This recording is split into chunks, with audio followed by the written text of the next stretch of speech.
এই ব্যক্তি আরজিকর হাসপাতালে ভর্তি রঞ্জিত কর্মকার, বেদিয়াপাড়া, দমদম, দক্ষিণ দমদম পুরসভার 11 নম্বর ওয়ার্ডে এই ব্যক্তিকে পুড়িয়ে মারার চেষ্টার অভিযোগ কাউন্সিলর ঘনিষ্ঠদের বিরুদ্ধে। কিন্তু দুদিন পার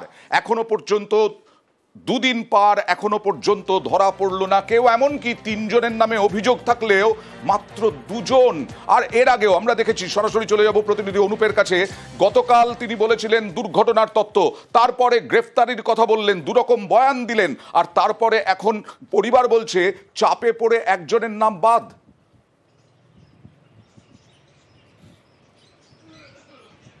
এখন এই কাউন্সিলরের বিরুদ্ধে কিন্তু একাধিক অভিযোগ উঠে আসছে, একাধিক বক্তব্য যেমন উঠে আসছে, তিনি এই বক্তব্যে অসঙ্গতি থাকছে। তার কারণ প্রথমে নিছক দুর্ঘটনার কথা বলেছিল এবং একেবারে তার পরবর্তী ক্ষেত্রে দেখা গেল যখন হাসপাতালে গেল, তার পক্ষ থেকে দাবি করা হচ্ছে তিনি হাসপাতালে দেখতে গিয়েছিলেন এবং সেখানে গিয়ে বলা হচ্ছে, পরিবারের পক্ষ থেকে অভিযোগ করা হচ্ছে, ভিডিও রেকর্ড করা হচ্ছে, বয়ান রেকর্ড করা হচ্ছে। তাছাড়া বলা হচ্ছে মূল যে অভিযুক্ত সেই অভিযুক্তর নাম বাদ দেওয়ার কথা, অর্থাৎ সুমন বন্দ্যোপাধ্যায় এলাইস বাগান, তার নাম কিন্তু বাদ দেওয়ার কথা বলা হচ্ছে।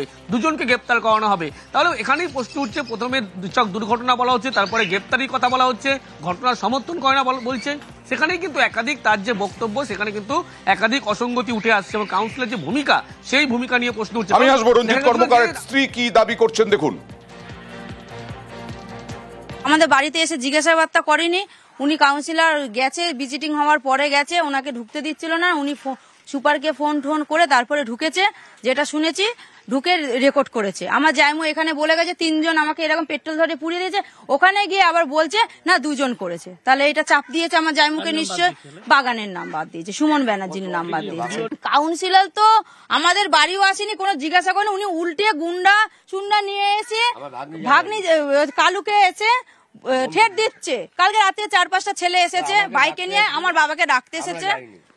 আমার বাবাকে আমি বলছি আমরা পাঠাবো না। প্রচন্ড আতঙ্ক তো রয়েছে। রঞ্জিত কর্মকারের শালী তিনি বলছেন এর পরেও নাকি দলবল নিয়ে, কাউন্সিলরের দলবল গিয়ে হুমকি দিয়েছে। আর একটা থানার পুলিশ তার একজন কাউন্সিলরকেও এত ভয় পায় নাকি? অনুপ,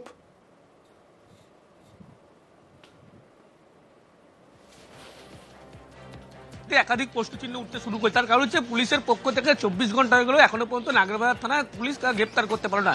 সামান্য এক কাউন্সিলর, সেক্ষেত্রে বলা হচ্ছে, অভিযোগ করছে এলাকার মানুষ, তাকে তার ভয়ে কিন্তু মনে করা হচ্ছে গ্রেপ্তার করতে পারছে না। অর্থাৎ যারা ঘটনা ঘটিয়েছে তাদের মাথায় কিন্তু এই কাউন্সিলরের হাত রয়েছে, এমনটাই এলাকার মানুষ বা পরিবার প্রত্যেকে দাবি করছে। সেই জন্যই গ্রেপ্তার করতে পারছে না বলে বলা হচ্ছে। কিন্তু যে ঘটনা ঘটলো তার পরবর্তী ক্ষেত্রে 24 ঘন্টা পার হয়ে গেল, পুলিশের পক্ষ থেকে কোনো রকম পদক্ষেপ নেওয়া হলো না, গ্রেপ্তার করা হলো না। শুধুমাত্র খবর দেখানোর পরে গতকাল পুলিশ ঘটনাস্থলে গেছিল, কিন্তু অভিযুক্তরা মনে করা হচ্ছে এলাকায় কোথাও গা ঢাকা দিয়ে আছে, তারপরেও তাদের গ্রেপ্তার করা যাচ্ছে না। আর এখানেই কিন্তু পরিবার এবং এলাকার মানুষ, খবর দেখানোর 24 ঘন্টা হতে পারে, কিন্তু ঘটনার 2 দিন পার, তাতেও পুলিশের ভূমিকা কি আপনারা দেখতেই পাচ্ছেন। আর এই প্রথম নয়, কীর্তিমান মৃন্ময়, এই যে দেখুন এই ছবিটা বছরখানেক আগের, তৃণমূল কংগ্রেস কর্মী ছিলেন তিনি, কৃষ্ণ সাউ, তাকেও মারধরের অভিযোগ। কথা বলবো প্রতিনিধি অনুপের সঙ্গে। মৃন্ময় দাস কতটা প্রভাবশালী যে তৃণমূল কংগ্রেসের কর্মী, তিনি ভয়ে বিজেপিতে ছেড়ে যাচ্ছেন বলে দাবি করছেন।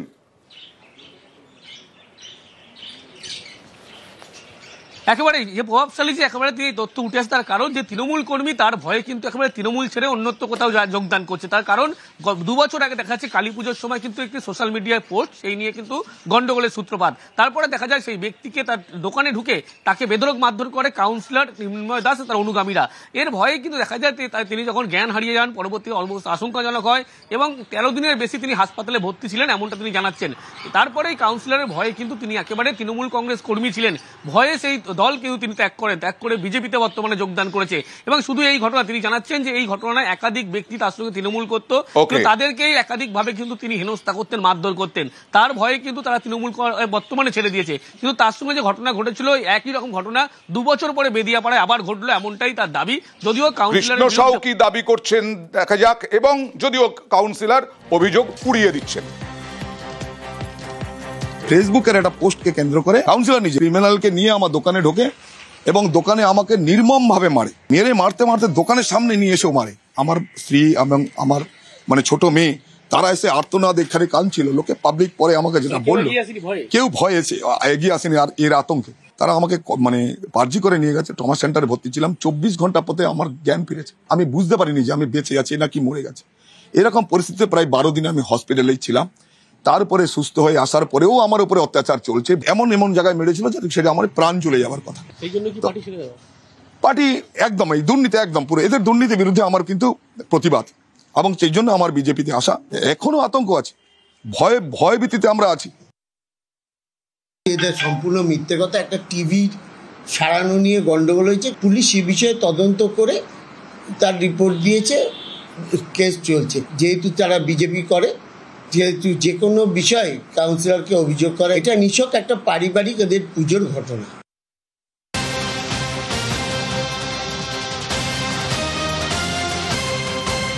আর কীর্তিমান এই মৃন্ময়ের ভূমিকায় ক্ষুব্ধ তৃণমূলের শীর্ষ নেতৃত্ব। বেদিয়াপাড়ার ঘটনায় ক্ষুব্ধ তৃণমূলের শীর্ষ নেতৃত্ব, বিষয়টি নিয়ে রিপোর্ট চেয়েছে শীর্ষ নেতৃত্ব। আমরা গতকাল থেকে টানা এই খবর দেখিয়ে আসছি কিভাবে একজনকে পুড়িয়ে মারার চেষ্টা, তারপরেও পুলিশ কেন ব্যবস্থা নিচ্ছে না। কথা বলবো প্রতিনিধি আবিরের সঙ্গে। আবির, দেখো, একটি দিনের ঘটনা নয়, এর বিরুদ্ধে একাধিক ঘটনার অভিযোগ জমা পড়তে শুরু করে এবং সেগুলো বারবার ধরে প্রকাশ্যে আসতে শুরু করেছে বর্তমান অবস্থাতে দাঁড়িয়ে। এরই প্রেক্ষিতে দ্রুত সাংগঠনিক স্তরের শীর্ষ পর্যায়ের তরফ থেকে রিপোর্ট চাওয়া হয়েছে এবং আজকে বিকালের মধ্যে সেই রিপোর্ট দলের শীর্ষ নেতৃত্বকে দিতে বলা হয়েছে। এমনিতেই বহু জায়গাতে দাঁড়িয়ে যে যারা পুরো কর্মী যারা রয়েছেন তাদের ভূমিকা ইতিমধ্যে স্ক্যানারের তলায় রয়েছে, যে তারা কি কাজ করছেন, মানুষের সাথে কি ব্যবহার করছেন, সেই বিষয়গুলি। তার মধ্যে দাঁড়িয়েই দক্ষিণ দমদমের ঘটনা সামনে আসার পর যে কাউন্সিলরের যে ভূমিকা এবং তার সঙ্গে যারা অনুগামীরা যারা ছিলেন তারাও যে ধরনের আচরণ করেছেন, তাতে মনে করছে তৃণমূল তাদের দলের যে ভাবমূর্তি সেটা ক্ষুণ্ণ হচ্ছে, এবং এরকম যদি কোনো আচরণ করে থাকেন তাহলে তার একটা প্রভাব একটা বড় অংশ জুড়ে পড়তে পারে। তারই প্রেক্ষিতে সাংগঠনিক দিক থেকে রিপোর্ট চাওয়া হয়েছে এবং এক্ষেত্রে যে ধরনের অভিযোগগুলি আসছে সেটা মনে করা হচ্ছে যে এর বিরুদ্ধে কঠোরতম ব্যবস্থাও দলের তরফ থেকে গ্রহণ করা হবে। দেখা যাক। বেশ। আর রাজু সেন শর্মা, দমদমের নেতা, তৃণমূল নেতা, তিনি কি বলছেন এ সম্পর্কে দেখুন। যিনি আরজিকর হাসপাতালে ভর্তি আছেন তার যত দ্রুত আরোগ্য কামনা করি, তাড়াতাড়ি সুস্থ হয়ে সে বাড়ি ফিরুক। প্রশাসনের কাজ করছে এবং আমার বিশ্বাস দলও সম্পূর্ণ বিষয়টার দিকে নজরে রেখেছে। দল সঠিক সময়ে উপযুক্ত ব্যবস্থা নেবে যদি কোনো কেউ দলের চোখে দোষী হয়। দল এই ধরনের ঘটনা কোনোদিন সমর্থন করে না। মন্ত্রীর সাথে কথা হয়েছে, মন্ত্রীও একই মত পোষণ করেছে, দ্রুত সুস্থতা কামনা করেছে এবং যত তাড়াতাড়ি সম্ভব এর একটা নিষ্পত্তি চেয়েছে। এবার মালদার হরিশ্চন্দ্রপুরে জেলা পরিষদের সদস্য বনাম বিধায়ক অনুগামী একেবারে রক্তারক্তি, জেলা পরিষদ সদস্যদের মারের অভিযোগ বিধায়কের অনুগামীদের বিরুদ্ধে। মালদার হরিশ্চন্দ্রপুরে মারধরের অভিযোগ বিধায়ক অনুগামীদের বিরুদ্ধে। দীর্ঘক্ষণ থানা ঘেরাও জেলা পরিষদ সদস্যদের অনুগামীদের। কেন, কি কারণে এরকম ঘটনা? কথা বলবো প্রতিনিধি সেবকের সঙ্গে। সেবক, দেখো, আমরা দীর্ঘদিন ধরেই দেখছি যে মালদহের হরিশ্চন্দ্রপুর, যেখানে স্থানীয় তৃণমূল বিধায়ক তাজমুল হোসেন, যিনি একই সঙ্গে রাজ্যের প্রতিমন্ত্রী, তার সঙ্গে এলাকার দাপুটে নেতা জেলা পরিষদ সদস্য, তার বারবারই বিবাদ বাড়ছে। এর আগেও আমরা দেখেছিলাম দুই পক্ষের মধ্যে গোলমাল, বাড়িঘর ভাঙচুর এবং অবরোধের ঘটনা ঘটেছিল। সেই সময় পুলিশ পরিস্থিতি সামাল দেয়। এর আগেও নেতৃত্ব কিন্তু বারবারই দুপক্ষকে সতর্ক করেছে। এরপরেও হরিশ্চন্দ্রপুর কিন্তু বারবারই উত্তপ্ত হয়েছে। গতকালও হরিশ্চন্দ্রপুরের বিধায়কের অনুগামীরা জেলা পরিষদ সদস্য বুলবুল খানের অনুগামীদের মারধর করেছেন, এমনই অভিযোগ তুলে বুলবুল খান, জেলা পরিষদ সদস্য এবং তার অনুগামীরা থানা ঘেরাও করেন। হরিশ্চন্দ্রপুর থানা রাত পর্যন্ত ঘেরাও বিক্ষোভ চলে সেখানে। পরে পুলিশি আস্তে আস্তে যে বিক্ষোভ আন্দোলন তা ওঠে, কিন্তু দুপক্ষই একে অন্যের বিরুদ্ধে অভিযোগ তুলেছে। জেলা পরিষদ সদস্য বলছেন যে বিষয়টি তদন্ত হওয়া উচিত, কারণ সন্ত্রাস সৃষ্টি করছেন মন্ত্রী ও তার অনুগামীরা। পুরো বিষয়টি কি বলছেন জেলা পরিষদের সদস্য এবং মন্ত্রী, দেখুন। এরা মন্ত্রীর গোষ্ঠী হোক বা কারো গোষ্ঠী হোক, এটা কোনো ব্যাপার নাই। অন্যায় হচ্ছে অন্যায়। আইসি সাহেব বলেছেন কি ব্যবস্থা নিচ্ছে, না হলে বৃহত্তর আন্দোলন থেকে আন্দোলনের কাজ। এটা তৃণমূল সমর্থক, এদের উপর যদি এরকম হয়ে যায় অত্যাচার, তাহলে কি করবে? সন্ত্রাস চলছে এলাকায়, মানছেন? 100% সন্ত্রাস চলছে। আমি ঝড় ঝামেলার মধ্যে থাকি না। আপনারা জানেন আমি 20 বছর থেকে রাজনীতি করি। আজ পর্যন্ত ঝড় ঝামেলা ঝগড়াঝাটি কোনো খুন ফাসাদ হাবিয়ে যাবিতে আজ পর্যন্ত আমি নাই, আর যতদিন বেঁচে থাকবো আমি এগুলোর মধ্যে নাই। ঝড় ঝামেলা হয়েছে নিয়ে হয়েছে ওটা ওদের ব্যাপার। এবার এই বিজেপি নেতার বিরুদ্ধেই মারধরের অভিযোগ কেন? প্রতিবাদীদের মারধরের অভিযোগ, প্রতিবাদীদের ইনিও মারধর করছেন, বিজেপি নেতাও, এরকমটাই অভিযোগ। বাড়ির পাশে মদ খাওয়ার প্রতিবাদ করেছিলেন প্রতিবাদীরা, আর তারপরে এই বিজেপি নেতার দাদাগিরি। কাঠগড়ায় বিজেপির মণ্ডল সহসভাপতি, পুলিশে অভিযোগ আক্রান্ত মহিলার। ভাইরাল ভিডিওটা দেখুন। আমার ঘর আমি করে বেরোবো না, কি করে খাবে? এইখানটাতেই বসতে হবে, কারো তো জায়গা আছে। এবার ওইখানে কি বলছেন? উল্টো পাল্টা তো কিছু বলেনি, অর্থাৎ মদ খাওয়া যাবে বাড়ির পাশে, উল্টো পাল্টা বললে তখন প্রতিবাদ করবেন, বাড়ির পাশে মদ খেলে প্রতিবাদ করবেন না। সে সবাইকারই করা আছে। এই রাস্তাটা খেলেই বলবে, একজন বসলে বাইরের লোকগুলো এসে বসে যায়। এবং বিজেপি নেতাও মত্ত অবস্থায় ছিলেন বলে অভিযোগ। সামনে রাস্তা, আমরা এখানে বেরোবেরি করি, এখানে বসে সবাই কথা বলবো প্রতিনিধি দেবব্রতর সঙ্গে। দেবব্রত, এই মণ্ডল সভাপতির এতটা বারবারন্ত কিভাবে? আর 100 বার খাওয়াবে না? একদমই, দেখো এই মণ্ডলের সহসভাপতি, তার এলাকায় প্রভাব রয়েছে, তাই তার এত বারবারন্ত। এদিন রাতের বেলায় তার দলবল নিয়ে, তার সাগরেদদের নিয়ে ওই মহিলার বাড়ির সামনে মদ খেতে যায়। ওই মহিলা যেমনটা অভিযোগ করছে, তার মূল গেট রয়েছে, সেই গেটের বাইরে দিনের পর দিন এইভাবে করে এসে মদ খায়। কারণ ওই মহিলা তার 2 সন্তান এবং স্বামীকে নিয়ে বসবাস করে। তার 2 সন্তান অত্যন্ত মেধাবী, একজন মাধ্যমিক দেবে। গতকাল রাতে যখন তার সাগরেদদের নিয়ে, অর্থাৎ ওই মণ্ডলের সহসভাপতি এবং বিজেপি অঞ্চলের কনভেনার এবং একজন শক্তি প্রমুখ রয়েছে, যে ভিডিওতে দেখা যাচ্ছে, অভিযুক্তরা যারা অভিযোগ করেছে তারা যে ভিডিও দিয়েছে, সেই ভিডিওতে দেখা যাচ্ছে যে মণ্ডলের এই পদাধিকাররা রয়েছে বিজেপির, তারা তাদের সাগরেদদের নিয়ে এসে মদপান করছিল। তখন ওই মহিলা ঘর থেকে বেরিয়ে এসে প্রতিবাদ করে। প্রতিবাদ করলেই চড়াও হয় ওই মহিলার ওপর, এবং তারা বলতে থাকে তারা এখানে মদ খাচ্ছে, বেশ করছে, বেশি কথা বললে আরো লোক এনে এখানে বসে মদ খাবে। এরপরেই চেঁচামেচি শুনে তার ছেলেরা বেরিয়ে আসে, তারপর ভিডিও করতে থাকে, তাদেরকেও হুমকি দিতে থাকে। এরপর নিরাপত্তার অভাব মনে করে ওই মহিলা তার ছেলেকে নিয়ে রাধানগর ফাঁড়িতে যায়। নেতৃত্বের কোনো বক্তব্য আছে? একদম, বিজেপি জেলা নেতৃত্বের সঙ্গে আমরা কথা বলেছিলাম, তারা বলছে কোনো মতেই এই ঘটনা দল মেনে নেয় না। কারণ কেউ যদি ব্যক্তিগতভাবে এই ধরনের ঘটনা ঘটায়, তার দায়িত্ব দল ব্যবস্থা নিক, পুলিশ ব্যবস্থা নিক, আমরা এটাই চাই। কারো তো জায়গা আছে। আমার বাড়ির সামনে 2 ফুট দূরে কতগুলো মাতাল এসে এখানে বসে, ওরা চেঁচামেচি করে, মদ খায়। আমি বারণ করি, তা সত্ত্বেও শোনে না। তারা এই বিজেপির নেতা, তার লোকজন সব, তারা বলে যে বেশ করব, আমরা এখানে বসে খাবো, আরো লোকজনকে নিয়ে এসে খাওয়াবো। প্রধানকে জানিয়েছিলাম, কোনো ব্যবস্থা হয়নি। আমি চাইছি যাতে এখানে সুব্যবস্থা হোক। আমি মহিলা একাই থাকি, ভয় লাগে, আমি খুব আতঙ্কিত। বলে অভিযোগ তো যে কেউ করতে পারে, ওটা কি কোনো কথা হয়নি? সেটা অভিযোগ করেছে, আমি কি বলবো? আমি তো বলছি না, আমার সম্পূর্ণ মিথ্যা। আমরা অফিসে যাই ঠিক আছে, বসে গল্প করি, ঠিক আছে। সম্পূর্ণ মিথ্যা অভিযোগ বলছেন, তাই তো? পার্ক স্ট্রিটের একটি হোটেলে ঘরের মধ্যে যুবকের রহস্য মৃত্যু। বক্স খাট, সেই বক্স খাটের ভেতর থেকে যুবকের দেহ উদ্ধার। রফি আহমেদ কিদওয়াই রোডে এই হোটেলের ভেতরেই বক্স খাটের ভেতর থেকে ওই যুবকের দেহ উদ্ধার। বিস্তারিত জানবো, প্রতিনিধি রওনাকের কাছে যাব। রওনাক, বক্স খাটের ভেতর থেকে দেহ উদ্ধার মানে কি মেরে ঢুকিয়ে দিয়েছে বক্স খাটের ভেতরে?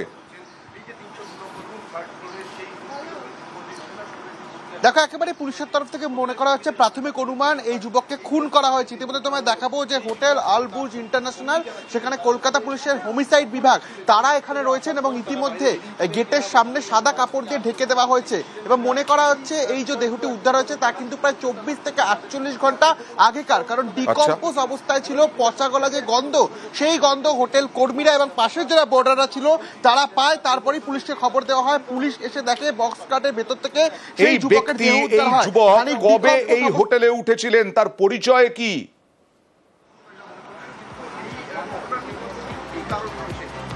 দেখো, এখনো পর্যন্ত যেটা জানা যাচ্ছে, 1 নম্বর কলিন স্ট্রিট বলে একটি ঠিকানা পাওয়া গেছে। পুলিশের প্রাথমিক অনুমান এই যুবক সেখানকারই বাসিন্দা, এবং হোটেল বয়ান লাল নামে একজনের নামে বুকিং করা হয়েছিল। যদিও পুলিশের তরফ থেকে তার সঙ্গে যোগাযোগ করলে পুলিশ নিশ্চিত হয় যে এই বয়ান লালের মৃত্যু হয়নি, তার সঙ্গে যিনি ছিল তার মৃত্যু হয়েছে।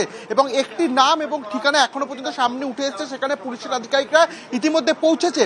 এবং তার সঙ্গে গতকালও 2 জন এই হোটেলের ভেতরে ঢুকেছিল। গতকালকে এই যুবক দেখতে পায়নি হোটেল কর্মীরা, সেক্ষেত্রে আগেই কি যুবককে খুন করা হয়েছিল? যার নামে হোটেলটা বুক হয়েছিল সেই সেই ব্যক্তি কোথায়, সেই ব্যক্তি কখন বেরিয়েছেন হোটেল থেকে বা বেরিয়েছেন কিনা আদৌ সেই সিসি ক্যামেরা ফুটেজ কিছু বলছে হোটেল কর্তৃপক্ষ?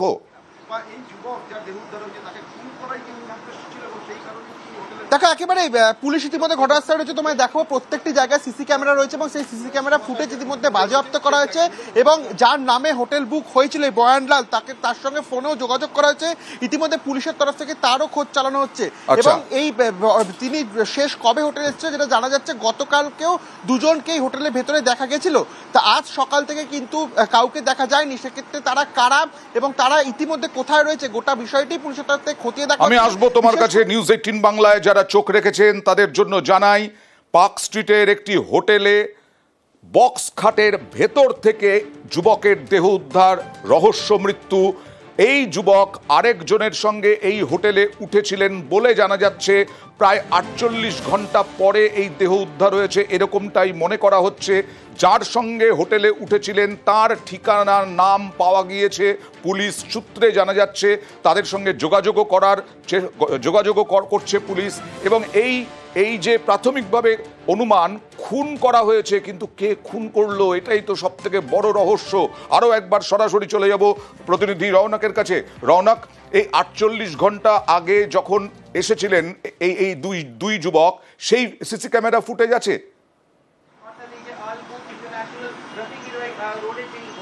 দেখা একেবারে গোটা হোটেলটি কিন্তু ক্লোজ সার্কিট ক্যামেরা নিরাপত্তার মোড়কে মোড়া এবং প্রত্যেকটি সিসিটিভি ফুটেজ ইতিমধ্যে এক্সামিন করা হচ্ছে।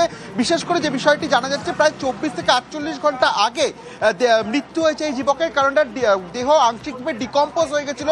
পচা গলা যে গন্ধ, সেই গন্ধ কিন্তু বর্ডার থেকে শুরু করে অন্যান্য হোটেলের এবং হোটেল কর্মীরা পায়। তারপরই তারা সেই হোটেলের 302 নম্বর রুম 3rd ফ্লোর সেখানে গিয়ে ডাকাডাকি করার পর কোনো রকম আওয়াজ না পেলে পুলিশকে খবর দেওয়া হয় এবং বক্স কাটের ভেতর থেকে ডিকম্পোজ অবস্থায় সেই যুবকের দেহ উদ্ধার করা হয় এবং পুলিশ সূত্রে আমরা জানতে পারি দেহে কিন্তু বেশ কিছু জায়গায় আঘাতের চিহ্ন রয়েছে, বেশ কয়েকটি জায়গায় ব্লাড ক্লটিং এরও চিহ্ন রয়েছে। সেক্ষেত্রে তাকে খুন করা হলো কিনা বা কিভাবে খুন করা হলো গোটা বিষয়টি খতিয়ে দেখা হচ্ছে। ইতিমধ্যে কলকাতা পুলিশের হোমিসাইড যথেষ্ট আঘাতের চিহ্ন রয়েছে, সুতরাং অনুমান যে এই যুবককে খুন করা হয়েছে।